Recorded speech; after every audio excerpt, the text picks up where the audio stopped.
worldwide, 24 hours. Live from CNN Center, this is Headline News. Good morning. Headline News, I'm Sachi Koto.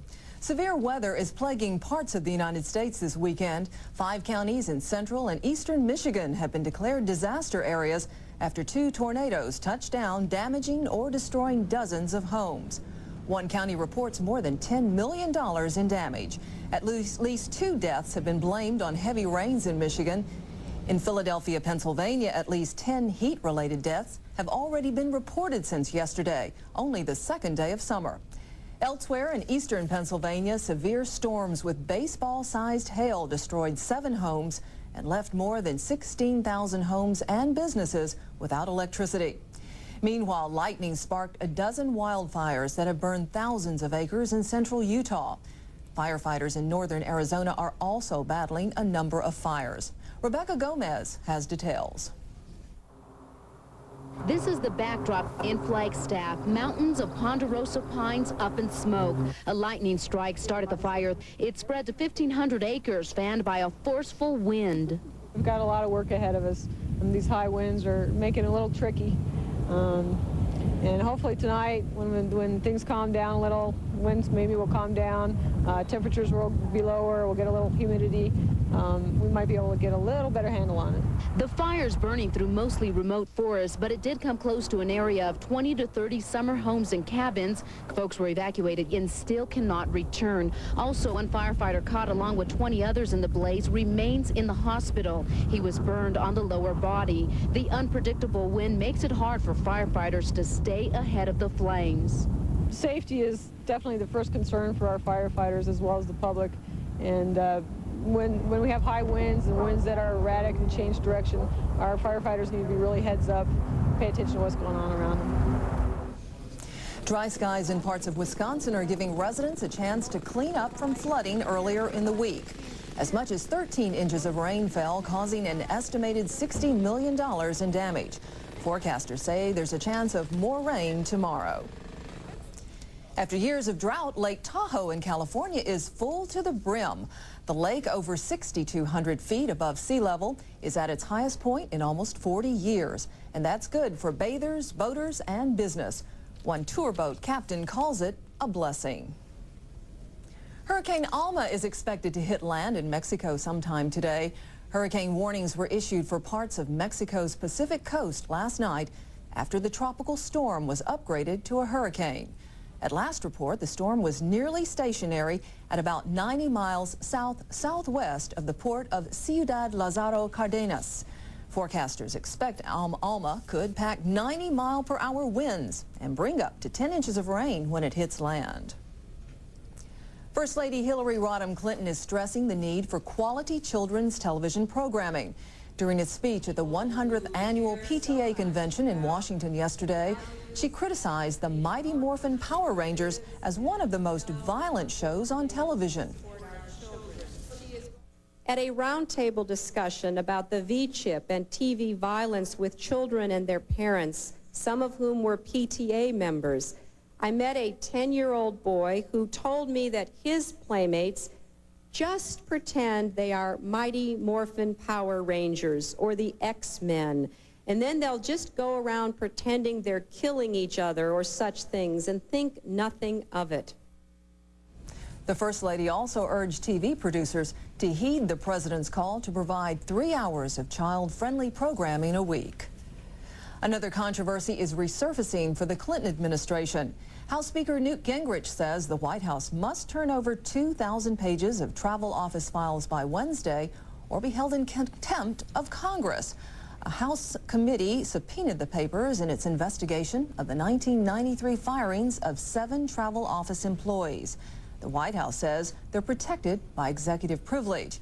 And the FBI files flap followed the president on the campaign trail. Jill Doherty has that. As President Clinton arrived for a speech in Cleveland, Bob Dole, in the Republican radio address, unleashed a stinging attack on the Clinton White House for collecting FBI files on Republicans. They misused the FBI and revealed a pattern of ethical arrogance, the full extent of which, even today, we are just beginning to discover. Although the president at the Cleveland airport appeared to be in a conversation about Dole, he said nothing publicly. But his campaign spokesman traveling with him fired back.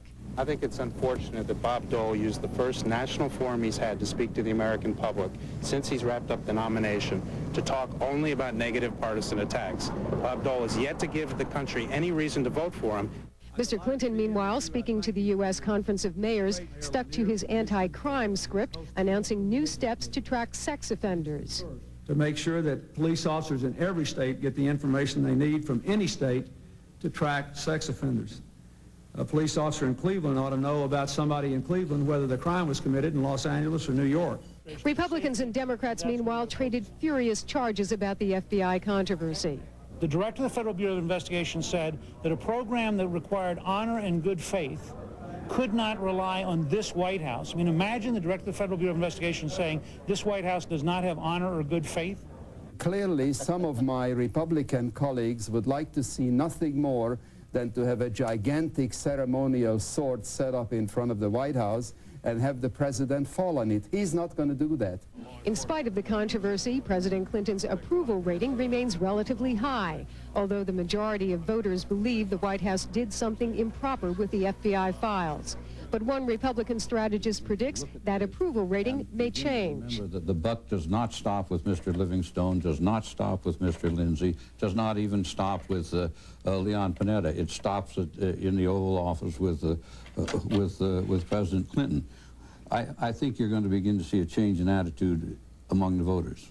The Clinton campaign claims the key thing voters care about is the president's job performance, not FBI files. Their strategy to keep showing the president is delivering on things that really matter to voters. Jill Doherty, CNN, Cleveland. Former Greek Prime Minister Andreas Papandreou has died. The 77-year-old had been in failing health for some time and died at his home early this morning of heart failure. Papandreou was the first socialist leader of Greece. He dominated the country's political scene during the 80s and early 90s. Known for his fiery speeches and nationalist rhetoric, Papandreou was anti-American, anti-European, anti-almost everything that was not Greek or socialist. Leaders of 21 Arab nations are wrapping up their weekend summit in Cairo, Egypt today.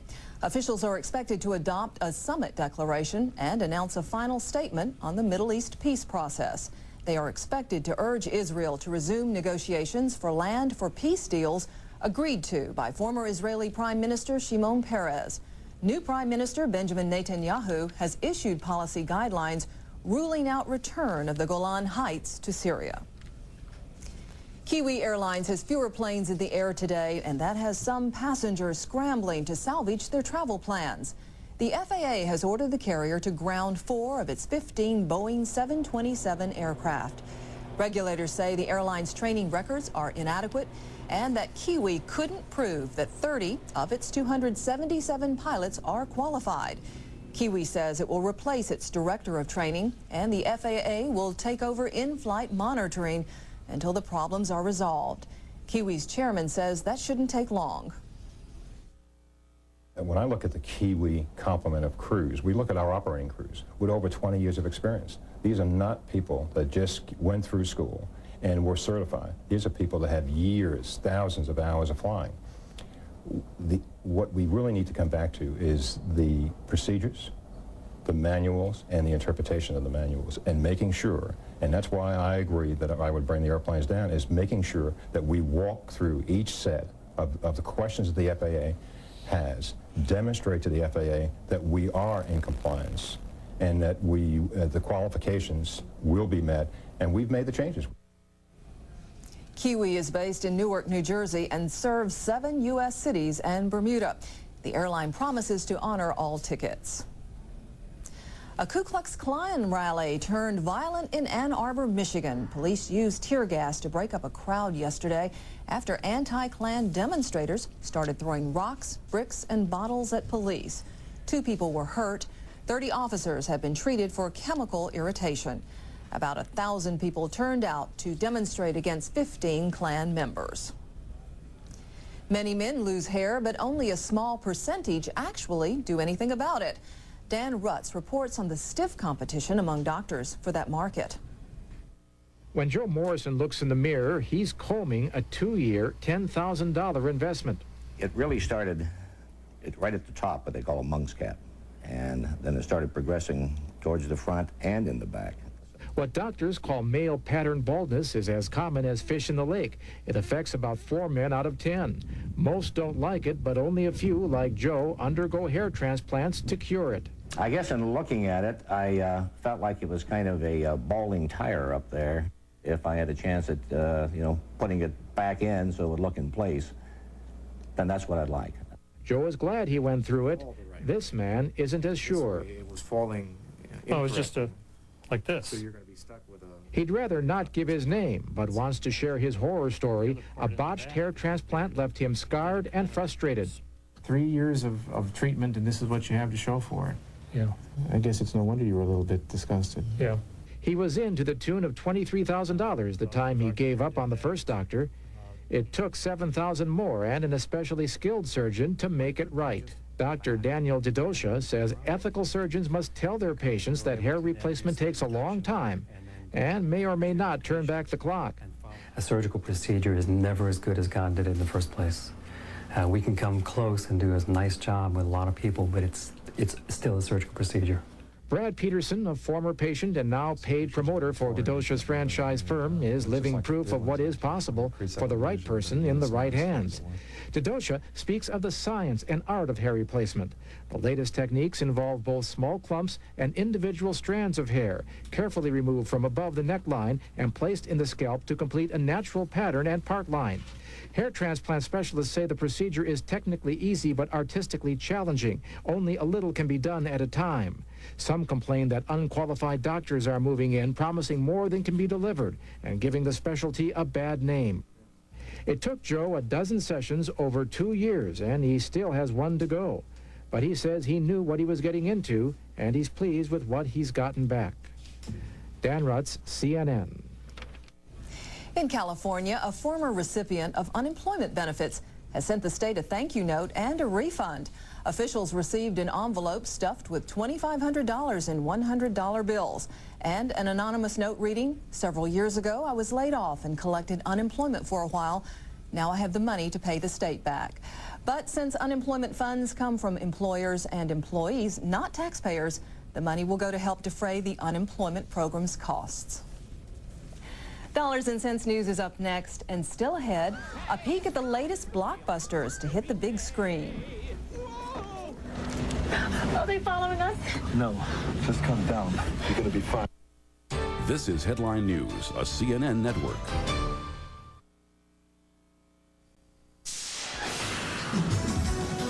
From the AFRTS News Center in Washington, this is the 2-Minute Report. I'm Paul Waldrop. On this edition, winners.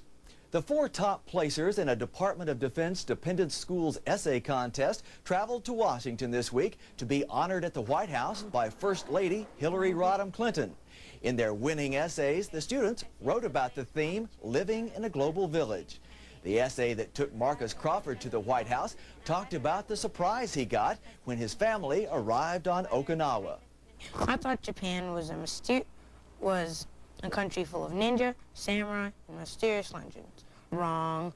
I was shocked to find out there were actually other Americans there. Alexis Sampson says living in Italy gives her first-hand lessons in life.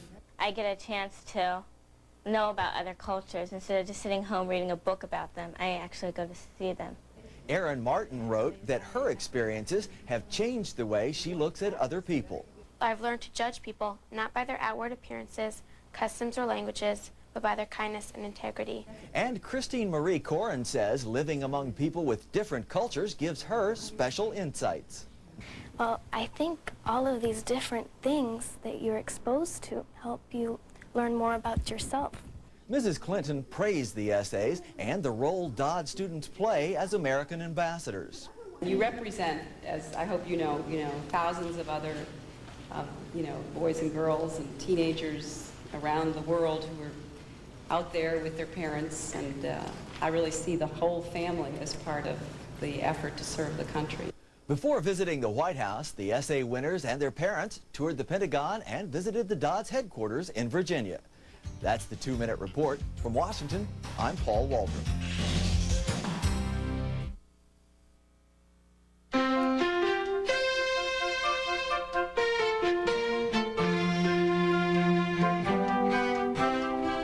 Some software designers are going back to the good old days of computer gaming.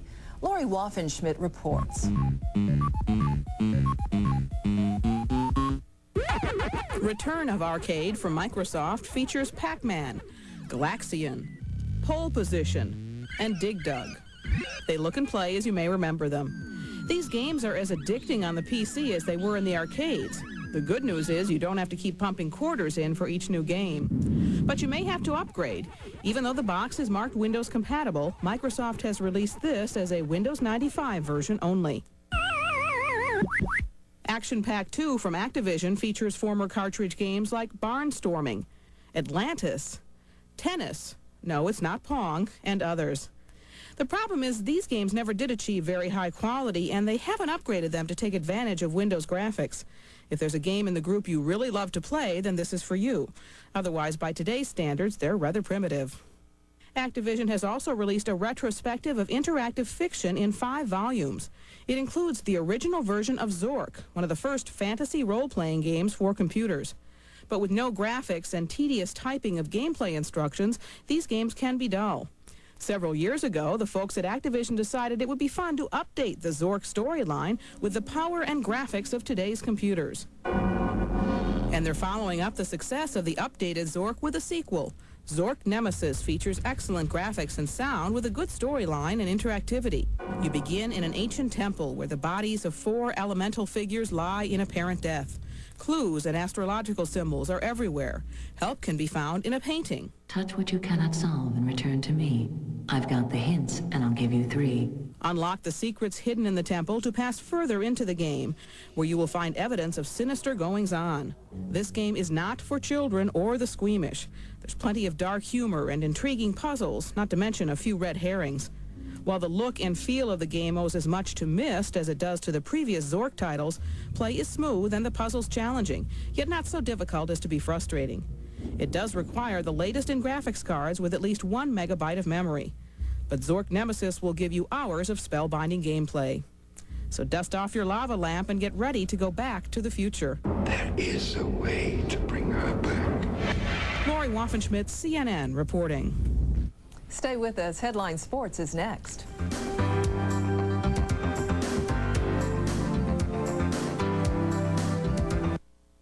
This is Headline News, a CNN network.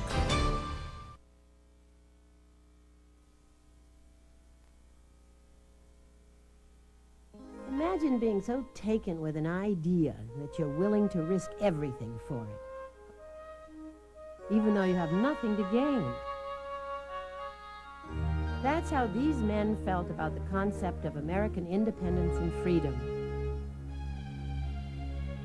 They came from positions of wealth and power in their homelands and risked everything to fight for and win a new nation.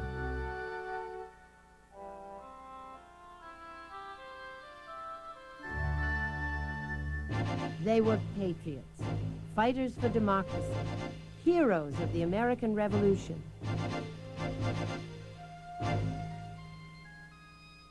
And not one was an American.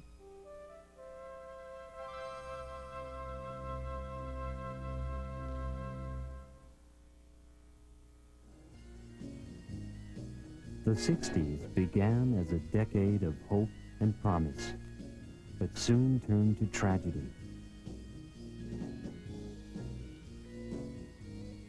With the deaths of great men whose beliefs challenged a generation to create a new world of hope and opportunity.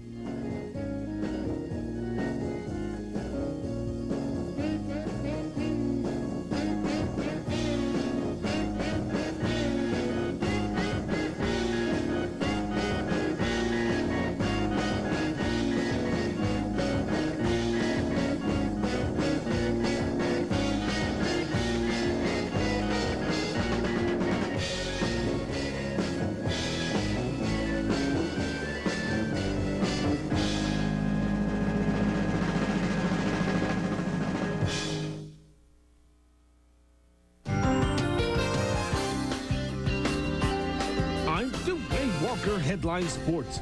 Let's speed right to the track. U.S. Olympic trials where decathlete Dan O'Brien shed the demons of 1992 by winning the decathlon. Steve Fritz, Chris Huffins were second and third respectively. O'Brien will be going after a world record in Atlanta next month. In 200 meters, so will Michael Johnson, arguably the world's fastest man. He recorded a win-aided 19.70 in the 200 meter to breeze into tomorrow's final. His incredible time was a personal best and second fastest 200 meter ever recorded by man. Carl Lewis is still in contention to run in the 200 as a member of the U.S. Olympic team. He finished third in his heat. For the ladies, Gwen Torrance advanced to Sunday's final by pulling through Saturday's quarterfinals and finals despite a bad 5. To the baseball diamond, where the Yanks keep on with their winning ways. After sweeping a twin bill on Friday, New York comes right back with an 11-9 win. Ruben Sierra collected 3 hits, 2 that go the distance, and 3 RBI. New York has won 5 in a row at Jacobs Field against the defending American League champions. Astros and Dodgers out west. Dodger pitcher Ramon Martinez was in a groove on the mound, allowing just 7 hits while fanning 8 for the 3-0 complete game win. In San Diego, man was at a late date. Chicago's Brad Brown collected 5 hits on the night, including this 2-run shot to ice it 9-6 in the 16th. Other results, good day for Pennsylvania major leaguers. Braves blank San Fran, Mets and Cards victorious. Baltimore stuns KC, Tigers blank Minnesota again. Oakland doubles Toronto, Angels outlast Milwaukee. Seattle's won 3 straight, Texas beats Boston. With Wimbledon around the corner, Monica Seles was a straight sets winner Saturday over Mary Jo Fernandez, 6-love, 6-2 in the final round of the Direct Line Championships. The title was Seles' first on grass. To the NHL draft, where the first pick went to Ottawa, and they selected defenseman Chris Phillips from the Western Hockey League. Ottawa also scored a trade, dealing right winger Trent McClary to Boston for center Sean McKieran. Also dealing, the Pittsburgh Penguins, they send defenseman Sergei Zubov to Dallas in exchange for defenseman Kevin Hatcher. Boxing, Michael Moore scored a split decision over Axel Scholz to claim the vacant IBF heavyweight title. Meanwhile, Buster Douglas was also victorious, disposing of Tony La Rosa, TKO in the 3rd round. Hector Macho Camacho won a unanimous 12-round decision over Roberto Duran to win the IBC Middleweight Championship. To golf at St. Jude, my goodness, John Cook is on fire. Just blazing after 3 rounds complete, he's at 24 under par, shooting an incredible 8 under 63 on Saturday. Ring, ring, it's the Bell Atlantic Classic. Jay Sigel and John Schroeder lead the field after 2 rounds complete. But for you soccer buffs, Euro Cup 96, a pair of wins by penalty kicks. England down Spain 4-2, while France edged the Dutch 5-4. I'm Wade Walker, Headline Sports. This is Headline News, a CNN network. Anytime you try something that's never been done, you take a gamble. Sometimes the odds are in your favor. Sometimes you find yourself going for the long shot. That was Captain Charles E. Yeager's situation in 1947, when he was told that flying faster than the speed of sound was against nature. So what makes a man climb into the cockpit of an aircraft and, despite all the warnings from skeptics, attempt the impossible? And what makes him climb to 42,000 feet and keep pushing? The challenge at hand? Confidence? Or is it simply dedication to duty? Each one of us comes face to face with our own challenges at one time or another, and each one of us must act on our own faith, in our own way. For Captain Yeager, the challenge was met head-on with a sonic boom.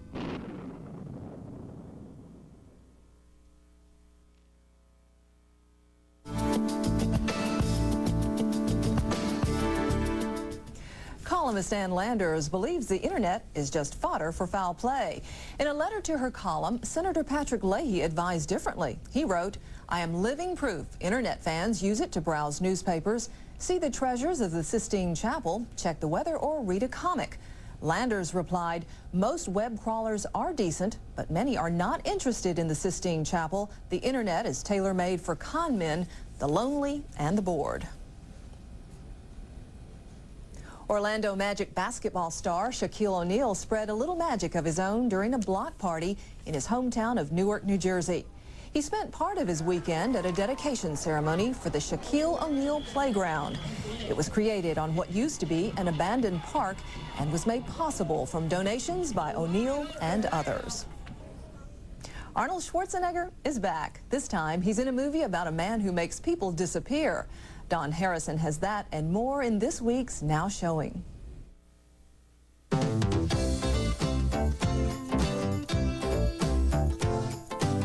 You're alive. And I'll keep you that way. Arnold Schwarzenegger is Eraser. Come and get me. When someone needs protection, he erases all evidence of their existence. Vanessa Williams needs his help. Your Cyrex is selling weapons technology. This disc and your testimony will help us put them and their co-conspirators behind bars. You've done a great service for your country, Miss Cullen. Now it's time to think about your safety. She inadvertently uncovers a scheme to sell the most advanced super weapon to the enemy. That is when the Eraser is called in. He soon realizes this mission will not be easy. You're late. Traffic. Eraser is rated R. And out there, living in the sun, give me one day out there, all I ask is one. From Disney, The Hunchback of Notre Dame tells the story of Quasimodo. He's forced to live his life alone in a bell tower with only a trio of gargoyles to keep him company. Oh, man! I thought he'd never leave. I'll be spitting feathers for a week. Well, that's what you get for sleeping with your mouth open. Go scare it done. Hey, Quasi, what's going on out there? A fight? A flogging? A festival. You mean the Feast of Fools? Uh-huh. All right. Pour the wine and cut the cheese. He sneaks out to the Festival of Fools, where he meets a beautiful gypsy named Esmeralda. Are you all right? I didn't mean to. I'm sorry. Well, you're not hurt, are you? Here, let's see. No! There. See? No harm done. The meeting changes his life. He's got a friend with him. Leave this place. You don't know what it's like out there. Nobody wants to stay cooped up here forever. Come with me. You're right. I'll go. Way to go, lover boy. The Hunchback of Notre Dame is rated G. A guy like you. She's never known, kid. A guy like you, a girl does not meet every day. You've got a look. That's all your own, kid. Could there be two like you? No way. With Now Showing, Don Harrison, CNN reporting. The day's top stories are just 2 minutes away. I'm Sachi Koto, and this is Headline News.